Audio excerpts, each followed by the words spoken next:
In a quiet American town lived a young man named Mason Reed, who spent most of his life trying to make everyone happy. He was the kind of guy who couldn't say no, even when it hurt him. When friends needed help moving, Mason dropped everything. When his boss gave him extra work, he stayed late without a word. And when people blamed him for things he didn't do, he explained himself again and again, hoping they'd finally understand. But no matter what he said, someone was always unhappy. One evening, after another long day at work, Mason sat on his porch, staring at the sunset. His old neighbor, Mr. Collins, walked by and asked, "Rough day?" Mason sighed and said, "No matter what I do, someone always finds a reason to be upset. I just wish people would understand me."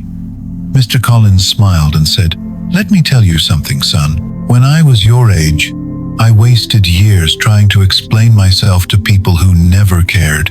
Then one day I realized, those who truly understand you don't need an explanation, and those who demand one will never believe it." Mason frowned and asked, "So what do I do? Just stop caring?" The old man chuckled softly. "Not stop caring, just stop apologizing for being who you are." That night, Mason couldn't sleep. The old man's words echoed in his head. The next morning, when his co-worker tried to give him extra work, Mason said calmly, "No, I already have enough." The co-worker looked surprised, maybe even annoyed, but Mason didn't explain. Later that day, a friend accused him of being distant because he hadn't replied to a message. Normally, Mason would have written a long excuse, but this time he just said, "I was busy. Hope you're okay." No guilt, no overthinking. That evening, when his mom called and asked why he hadn't visited in a week, he said honestly, "I needed a little time for myself." Instead of being upset, she said softly, "I'm glad you're taking care of yourself." Over the next few weeks, Mason noticed something changing. Life felt quieter, lighter. The more he stopped explaining, the more peace he found. He started reading by the lake, going on walks, and just being. Some people drifted away, and he let them go. The ones who stayed were the ones who mattered.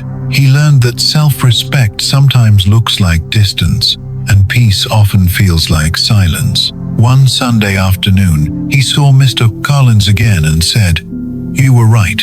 I stopped explaining myself, and somehow I finally feel free." The old man smiled and said, "That's the secret, son. Freedom isn't about doing what others expect. It's about living without needing to prove anything." Mason nodded, looking at the golden sky spreading across the town. For years, he had tried to make everyone understand him, but now he finally understood himself, and that was more than enough.